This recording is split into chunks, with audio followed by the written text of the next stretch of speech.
Las Vegas, a city whose name alone conjures images of flashing lights, high-stakes games, and excess. But beneath the glitz and glamour lies a deeper, darker story, one etched into its very foundation.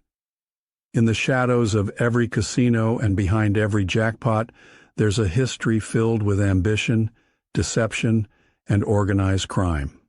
This is not just the story of a city, but of the men who bet everything to control it, and the lawmen who fought to bring them down.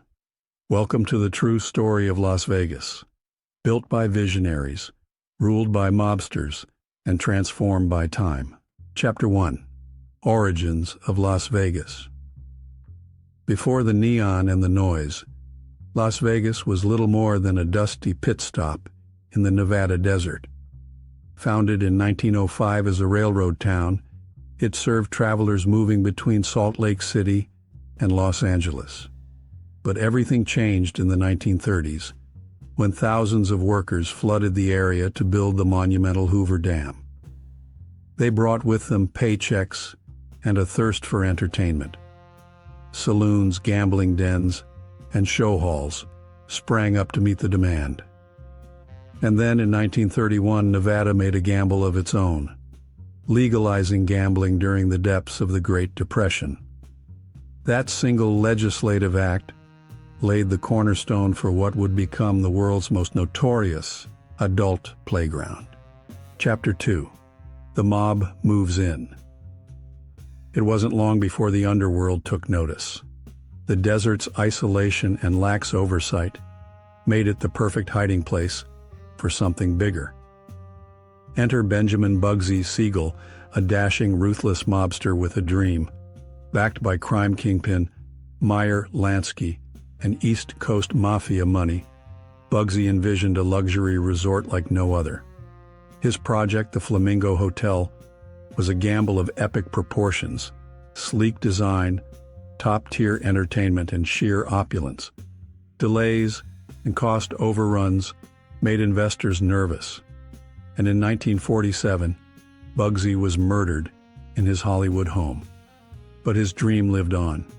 The Flamingo turned a profit, and the mob realized that Las Vegas could be the cash cow they'd always wanted. Chapter 3. The Golden Age of Mob-Controlled Vegas. The 1950s and 60s marked the golden age of mob dominance in Las Vegas. With the Flamingo as the blueprint, crime families from Chicago, Kansas City, and beyond poured money into new resorts. The Stardust, the Tropicana, the Sands. Skimming became standard practice. Millions of dollars siphoned directly from casino floors into the pockets of gangsters, away from the eyes of the IRS. Celebrities flocked to the city, rubbing shoulders with mobsters in lavish suites. Frank Sinatra crooned at the Sands, Dean Martin played the tables, and the line between showbiz and organized crime blurred. Behind the glamour, mob enforcers ensured discipline, with threats, violence, and silence. Chapter 4. Law enforcement cracks down. The show couldn't go on forever.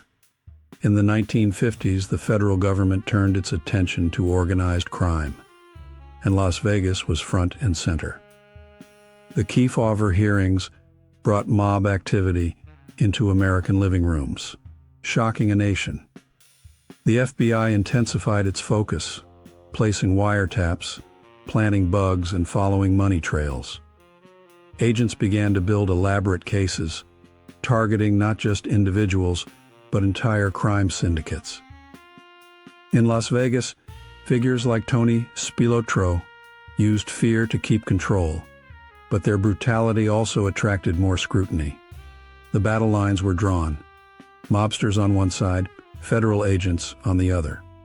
Slowly, case by case, the empire started to crumble. Chapter 5. Corporate takeover and decline of mob influence. As the law closed in, a new player emerged, not with guns but with briefcases.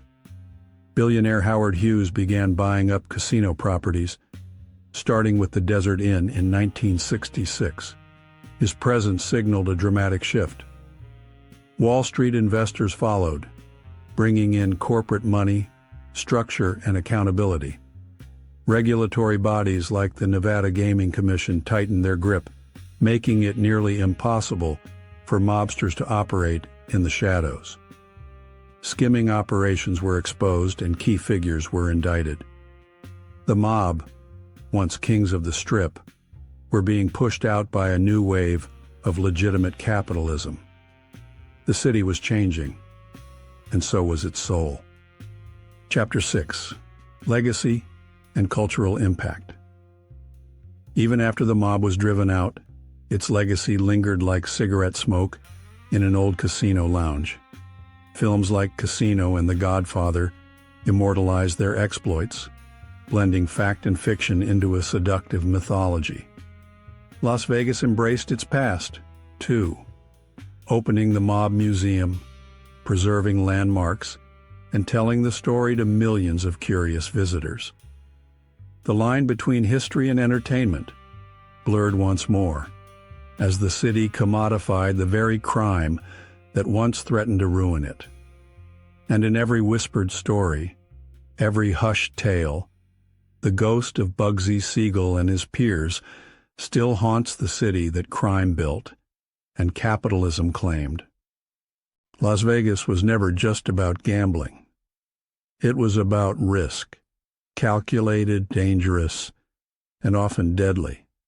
It was about the dream of turning nothing into something, even if it meant cutting corners and breaking laws.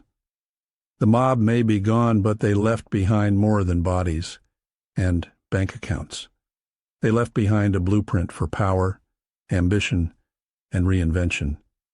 Today, Las Vegas stands as a monument to both sin and success, built on a foundation of grit, greed, and glamour.